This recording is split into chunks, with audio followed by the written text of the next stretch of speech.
death, an unfortunate, inescapable part of life, and it'll eventually come for everyone, even the famous. So when actors in the middle of filming a TV hit series pass away, the cast, crew, and even audience are frequently left with a friend-shaped hole in their hearts. But the show must go on, right? Here are some of TV's most memorable characters who were written off after the actors playing them passed away. Beware of spoilers, and probably a couple of tears. Mr. Hooper. My little beauty, I found you at last. If you grew up in the 70s, chances are the quality of your childhood was directly proportionate to your familiarity with Mr. Hooper. Here's a refresher. Mr. Hooper was the proprietor of Hooper's Store, the preferred corner store and eatery for the denizens of Sesame Street. Here they congregated, shared meals, and discussed which letters and numbers the show was being brought to you by.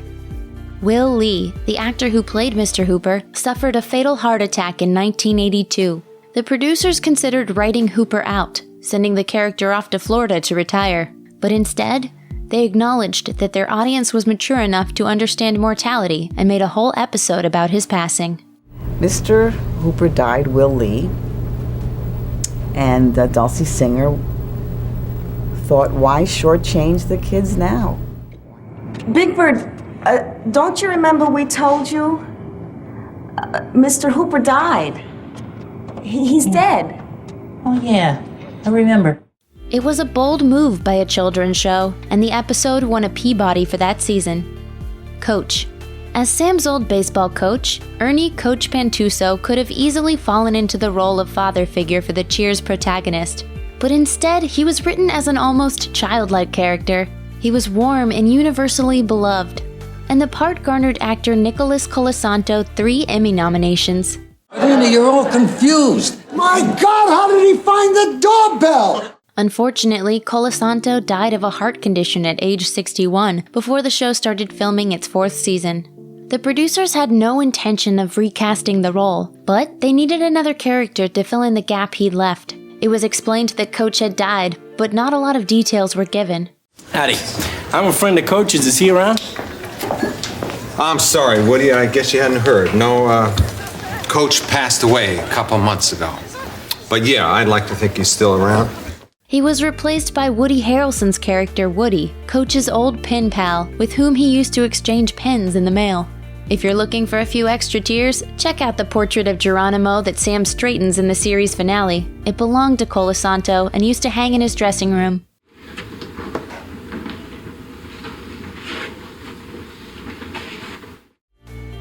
Bill McNeal.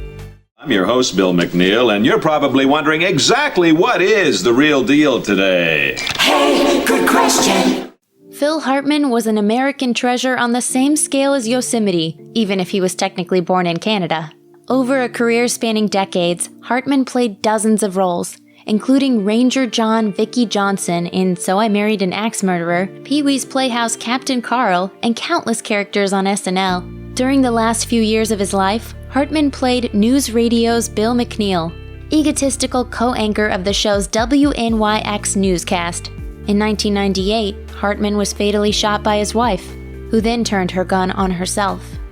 Phil Hartman's tragic passing was addressed by News Radio in a beautifully balanced manner. His character was laid to rest off-screen after having a heart attack, and the show managed to keep a sense of humor about his loss without being cruel. The next week, Bill McNeal's role was filled in by Max Lewis, played by Hartman's fellow SNL alum, Jon Lovitz. John Ritter. John Ritter was a beloved television icon by the time he was 29, thanks to his role as Jack Tripper on the classic TV sitcom Three's Company.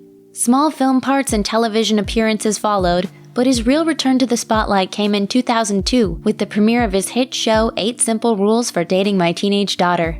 Based on the book of the same name, the show focused on Ritter's character, Paul Hennessy, and his attempts to maintain control over his daughter's dating lives. Just so you know, Kyle, if you ever pull into my driveway and honk, you better be delivering a package because you're sure as hell not picking anything up. The world was shocked by the sudden passing of John Ritter in 2003. He suffered an aortic dissection, a rare condition in which blood forces the layers of the aorta apart. Ritter had already finished shooting 3 episodes of the show's 3rd season when he passed, and they were shown after his passing before the series went on hiatus. When it returned, Hennessy's death was addressed. The program was retitled as just 8 Simple Rules, and the paternal void left by Ritter was filled in by James Garner, who came on board as the grandfather of Ritter's kids. Leo McGarry. Depending on who you ask, the entire ending of The West Wing was completely changed by the passing of John Spencer.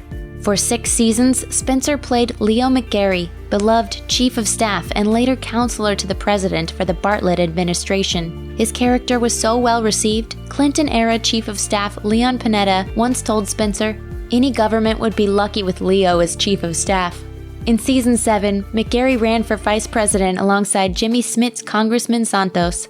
Sadly, John Spencer passed away as the result of a heart attack on December 16, 2005, and the series creators were forced to figure out a way to resolve his story. According to executive producer Lawrence O'Donnell, the writers had planned for Santos and McGarry to lose the election, but felt that writing in the death of a beloved character and the loss of the White House was too much for the viewers to take. Hey. He died, Josh. Instead, they rewrote the ending with McGarry dying on election night and Santos becoming president. Showrunner John Wells has contradicted O'Donnell's claims, but one thing they agree on is this: they couldn't keep doing the show without Spencer. Owen Granger. Miguel Ferrer had a long career, starting out as a TV actor before breaking into the public eye with his role as the ill-fated vice president of OCP in 1987's RoboCop. He found success both in front of the camera, as shown by a 6-year run on Crossing Jordan, and as a voice actor, playing everything from villain Shan Yu in Disney's Mulan to Death on Adventure Time. What are you doing? Kiss of death, baby. Ferrer had been playing assistant director Owen Granger on NCIS Los Angeles for 5 years when he passed away due to throat cancer in 2017. A big loss for the CBS family. Yeah, Miguel Ferrer, who starred on NCIS Los Angeles, died today of throat cancer at the age of 61. Within the show, it had already been revealed that his character was dying, potentially as a result of exposure to Agent Orange. Initially, his character was written out as having left the country to deal with unfinished business. However, later in the series, viewers were told that Granger had passed away, having died peacefully under a tree after leaving to try to atone for his many missteps raising his daughter. Finn Hudson. Corey Monteith's brief but astonishing career as an actor saw him appearing in shows like Supernatural, before really hitting it big on Glee. There he played Finn Hudson, the star athlete who joined the Glee Club and did a whole heap of singing.